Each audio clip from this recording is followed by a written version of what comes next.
All right, here we are, another issue of Faces of First Atlanta. I'm here with Rachel Poore and Suzette Diaz, and we're excited.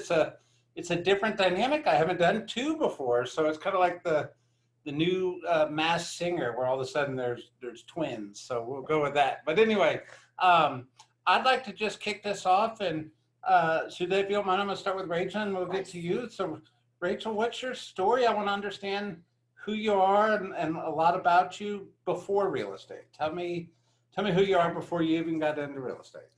Well, my first real job was with Estee Lauder Companies, brand manager, kind of did everything there, corporate office, and I even had a little office on Park Avenue, New York. Oh, yeah? Wow, Fancy? I thought it What's was a that pretty like? big deal. Well, I mean, you got to think you've made it if you're on Park Avenue in New yeah, York, right? it's kind of, I was in my 20s. Okay. So yeah, we just go to market and then have our office take samples back and have Yeah. our buyers choose from there. But so that was exciting times. Yep. And then I started having kids. So I took 9 years off. Okay. And I was in my 40s, and obviously when you go into the 40s, the cosmetic industry was really not hiring women that are 40-ish. So I didn't know what to do. Okay. And I had a friend of mine who he played golf with my husband, named John Cassain, who is still with Perimeter. Yep. And I know a lot of people. So people say, oh, what do you know as a painter, a cleaner, that sort of thing. And I was sitting at the bus stop one day, and You were at a bus stop? I had little kids. So that's Oh, what I was no. doing. Oh, Those Drop are the jobs. kids Kids off bus at the stop. Yeah. So, oh yeah, no, not that. And my kids. That's a good Sorry. point, yeah. I I think can't, she was I gonna get in here. I just can't picture that. So I'm sitting at the bus stop, and my little old next door neighbor tries some shit. Rachel, do you know any painters or anything like that? And I said, yeah. I said, are you selling your house? And she said, yeah, we're just going to do it for sale by owner. And I said, oh, okay, that's quite ambitious. And I said, well, I know this guy. He's a great guy. I work with him, and he's an agent. Maybe he'd come over and give you some ideas to how to fix your house and get it ready. And Yeah. so she did, and he ended up selling that house. And then I had somebody else that their house had been on the market for a while in the neighborhood. They had already bought another one. And then agent just kept wanting lower price. And I said, well, why don't you change directions and use John? He sold the house next to me. So John sold that house. Yeah. It's like $900,000. And another friend said, who do you know? And $2.5 million later in real estate, I get together with John, and I said, John, how can we make this like mutually beneficial? Yes, He's like, of course. well, I can't like give you anything unless you're licensed. I'm like, okay. He's like, you know, a lot of people you may consider getting in the industry. Yep. So I literally went to real estate school just to get a license so I could get referrals. I Just for referral fees. did not think I could sell a house. Okay. So I go through real estate school, and I picked Keller Williams, obviously, Yeah. and got the training. And I said, I can do this. And I wrote, this is what they tell us to do, and I strongly believe in handwritten notes. So in Ignite, I just sat there, wrote 150 handwritten notes, said the same thing. Hey, how's it going? I said, I've aligned myself with a successful team at Keller Williams, and we specialize in this area. And if you know anybody that's looking to buy or sell, we would be honored to be able to talk to them and help them with one of their largest financial assets. And I always say at the end, I said, please know we'll always act as an extension of you with dedication and integrity. Perfect. So you created a script. That It just happened to be in a note. exactly, exactly. And I never said I just got my license. Yeah. And even before Ignite was finished, I had my first listing. Okay. And the From those notes. little note was right on the table. Didn't even know the guy. He was in my neighborhood. Okay. So I'm assuming you still write 150 handwritten notes a week, right? Well, when you Kidding. start rolling things, but you know what, we've had a really good year, and Yeah. we literally thought we were, come March, we had $2.5 million terminate. Yep. So So let me back up before we get into the real estate journey. Mm-hmm.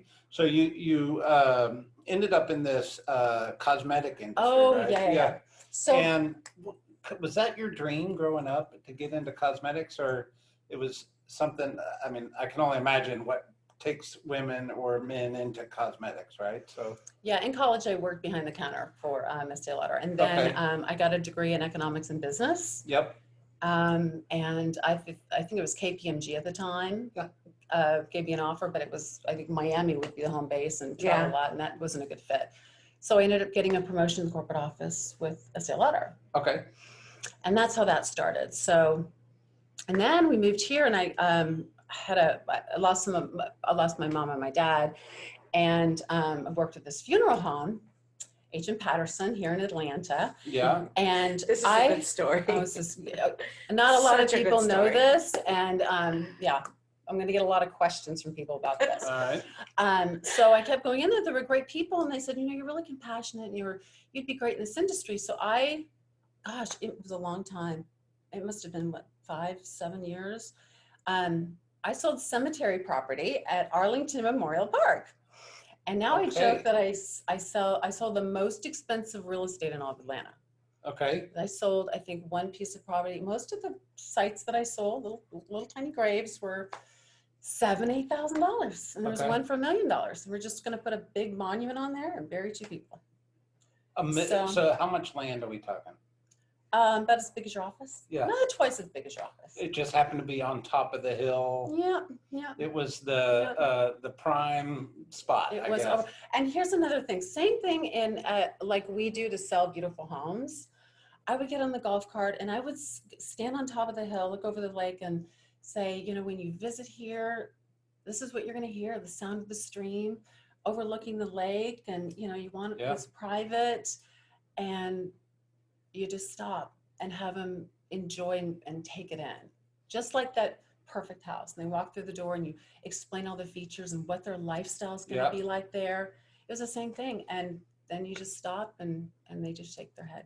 So no heir to the estate called you later and said, you just spent $1 million of our inheritance No, on they the cemetery. They came back and more family bought more. So yeah. Well, I think that's a story for the ages. You sold somebody $1 million cemetery plot. Yeah. I think it was 9 months pregnant, and I was walking around a cemetery looking for plots for a family. Oh my God. Wow. So real estate obviously birth. been in your blood, right? Yep. So I'm gonna pause real quick. So you guys have partnered up this year, and we'll kind of get into how that whole partnership worked.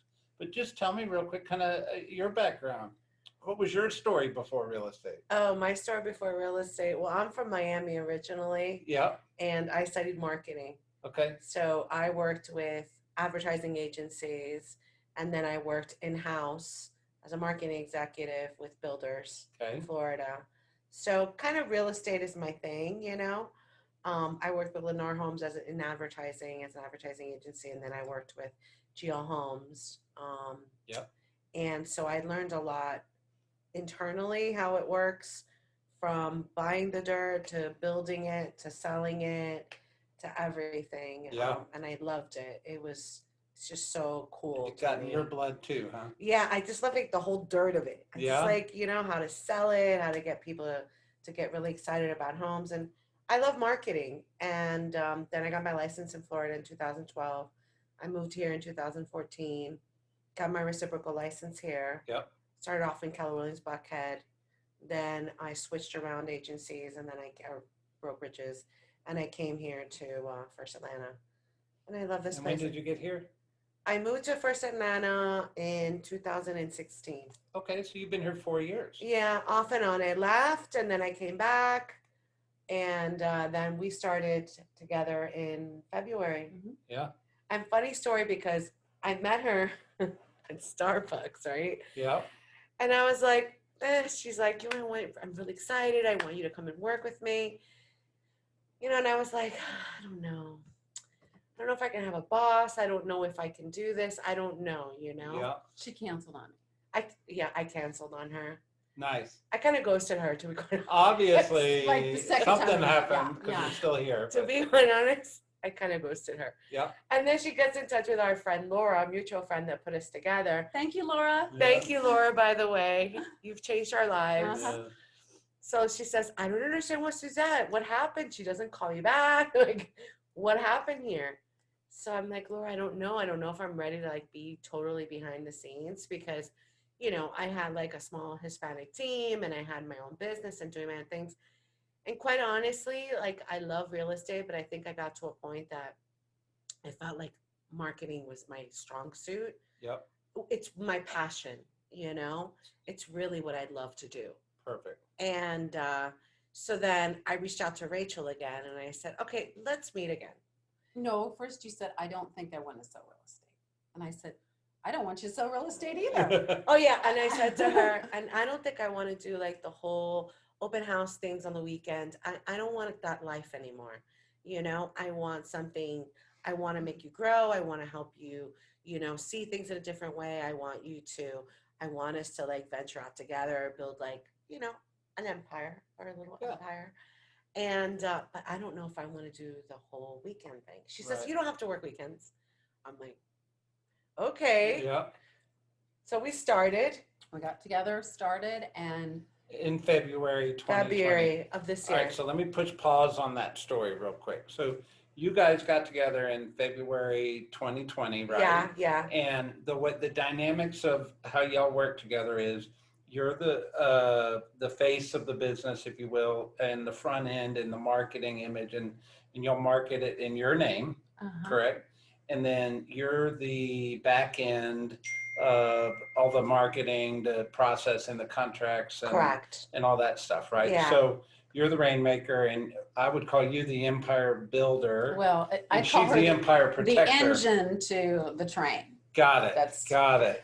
I don't know, but I'm the little engine that tries. Got it. Well, Like, Doing a good job. I've got a gap here in this story, so I want to push pause real quick before Okay. we kind of talk about where we're going. But what happened? You got your license when? 2016? 4 years ago. 4 years Yeah. ago, and you joined here in 2016.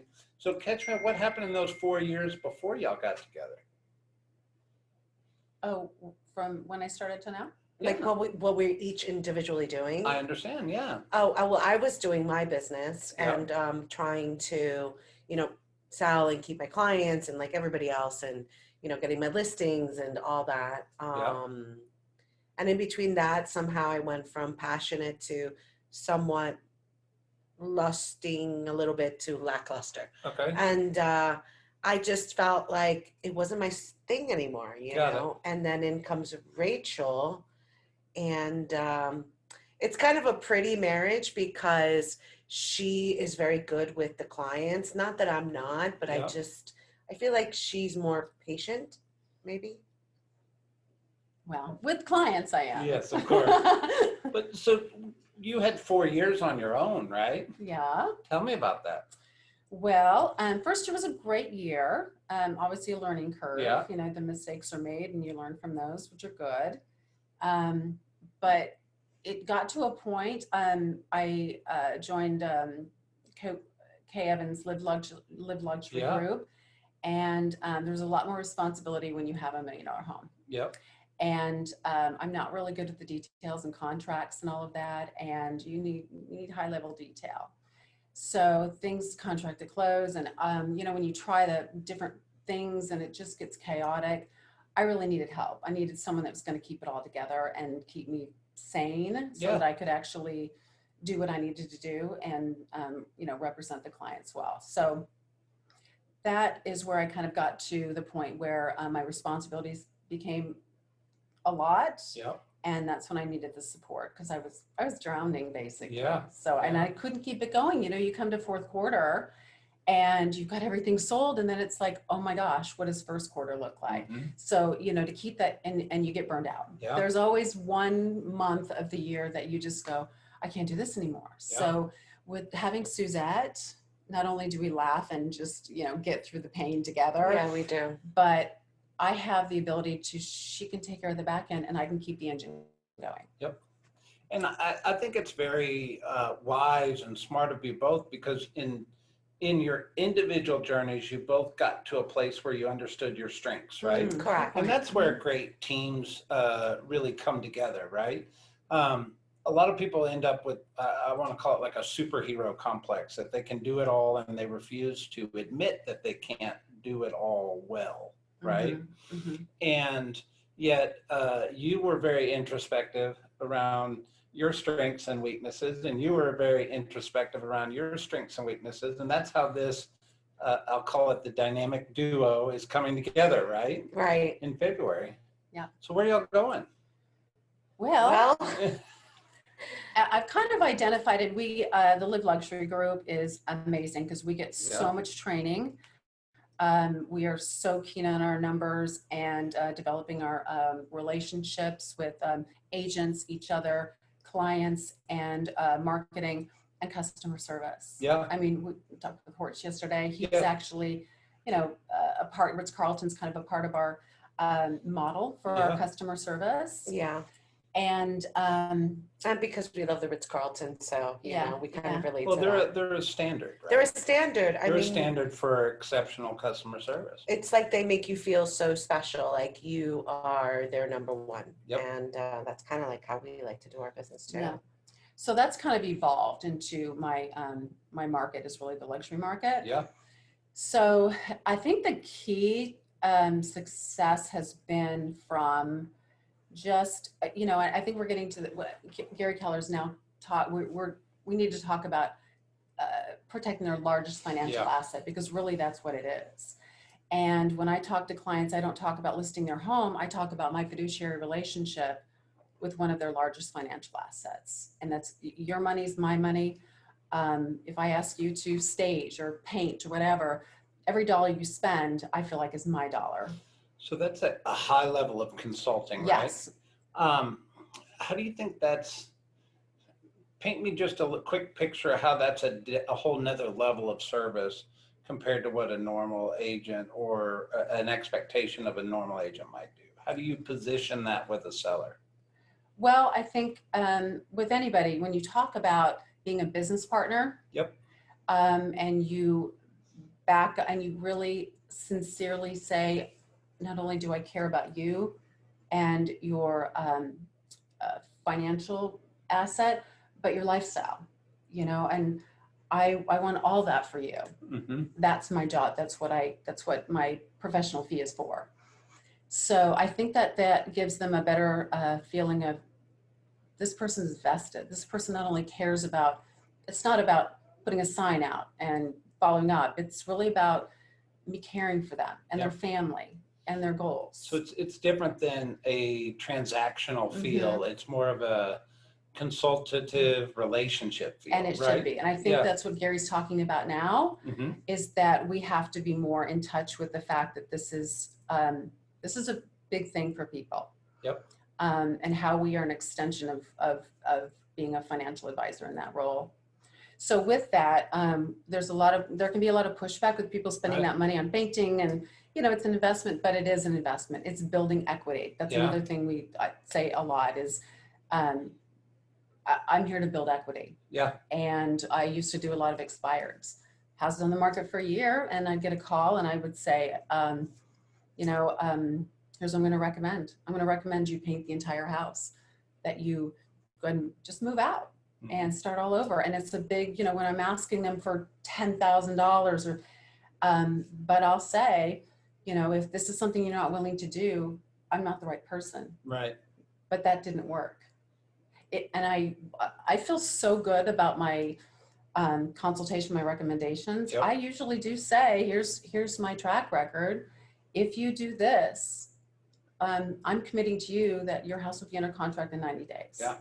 I'm just sitting here, I have a weird thought in my head around the cosmetic industry. Is there a correlation between consulting somebody around cosmetics and consulting somebody around how to stage their house or make it ready for sale? Or am I just out in left field? And which very well could be. Well, there is something cosmetics. Okay. I mean, spending $100 on a jar of cream when you could spend 20, it's not actually the product as much as how it makes them feel. Right. And we talk a lot about this too. And Maya Angelou's really good quote is, people don't remember what you say, what you did, but they will always remember how you made them feel. Correct. And so I think even in that process of the listing presentation, and we always deliver our books beforehand. Yep. And our value add, what we do, what to expect from the process. We deliver that in a hardbound book. Yep. And we tell them, I just want to have my information about me and what we do. Yep. So that you can look over that and I can answer questions right away, because I want that time to be all about you. Yep. I want to know about your family. I want to know about your life here and your goals. because that's what's most important to me. So again, that does translate into Yeah. why people spend a little bit more Thank you on for not that. making me feel like I'm out in left field here. No, but that, I mean, it really is. Yeah. And whether you're going through that process, and people, we had a terrible appraisal the other day. And, Oh yeah. oh, it was a nightmare. But again, it's just really being empathetic and getting in there and saying, I understand, but I feel strongly that this is the right decision. What does it look like after closing? You're not gonna think about that appraisal and the difference. You're gonna be building a new home. Yep.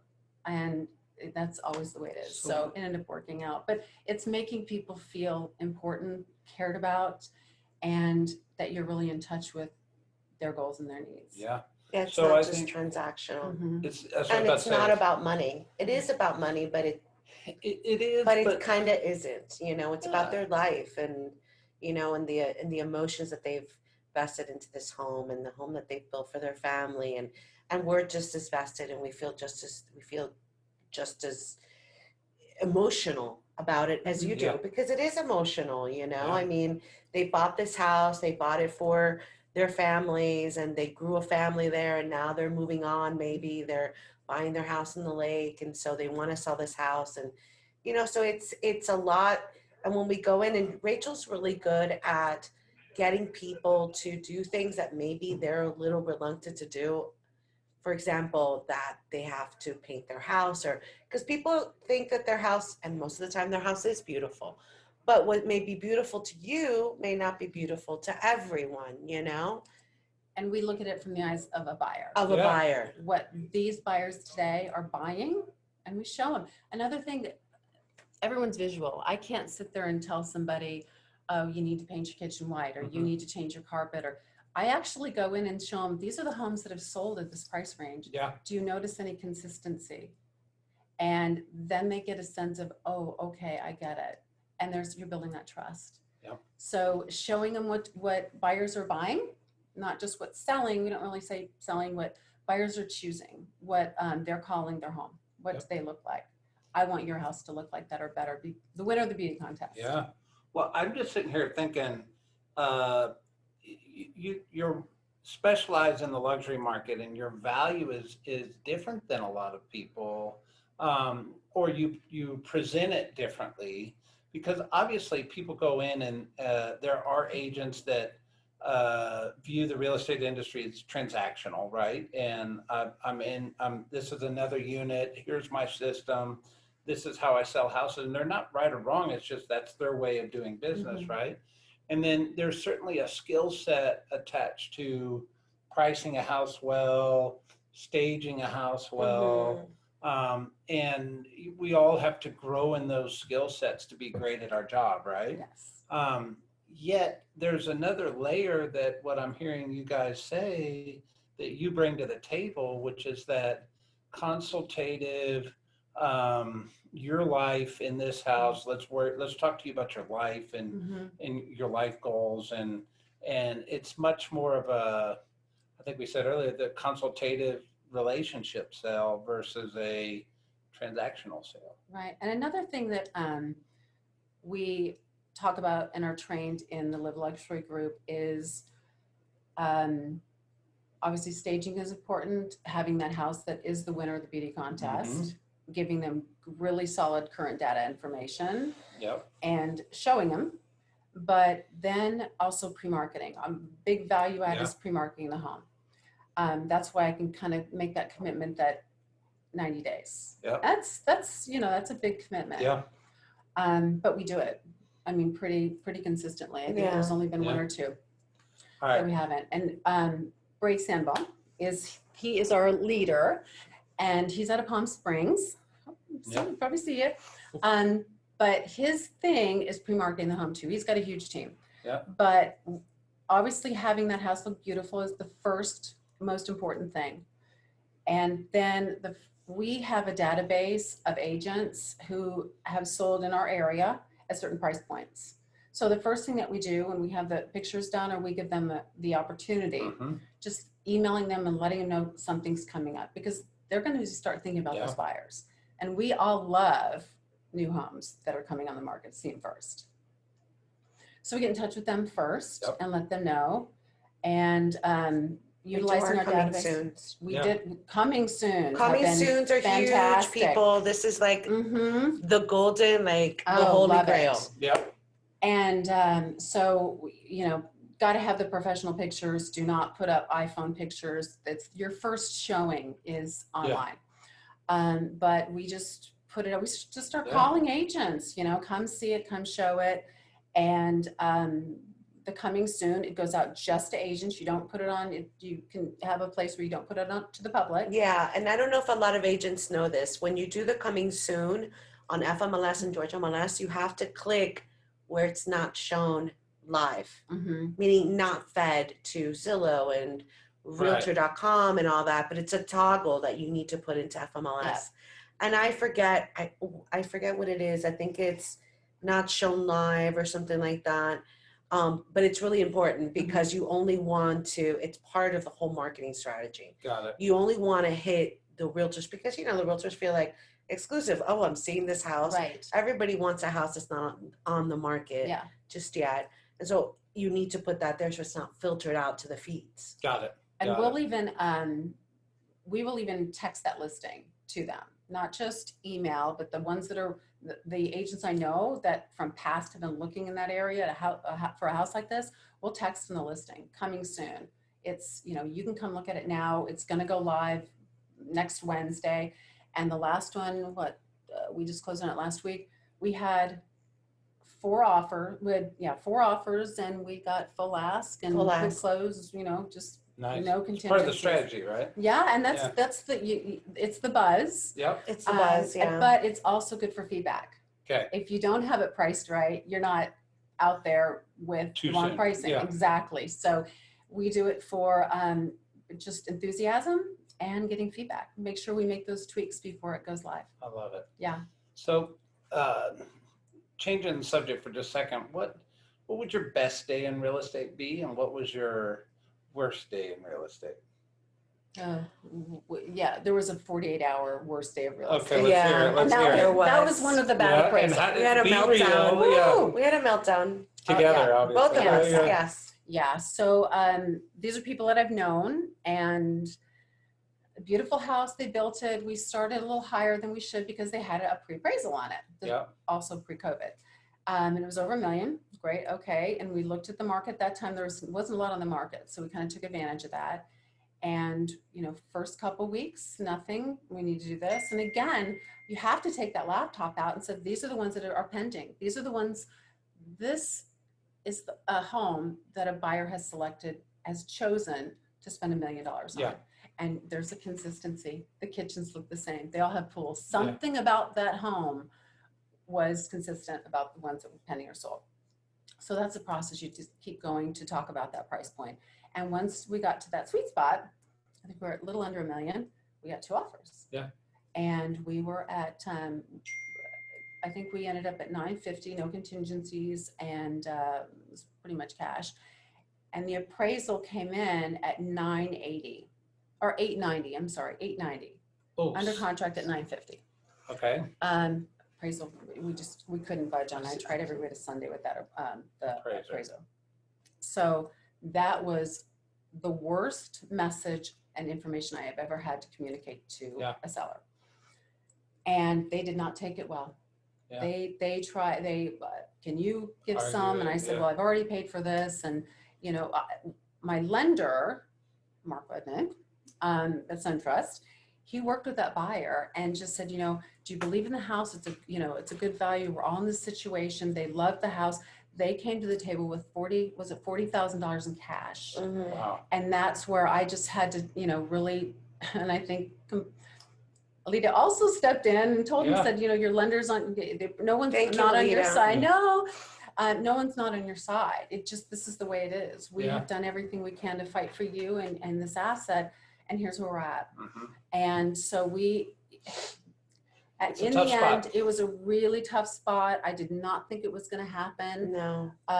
But I told him, I said, listen, this was the one. Just, it's not what you expected. It's not what I expected. I understand this is just, but next week it's over. You're moving on to your dreams.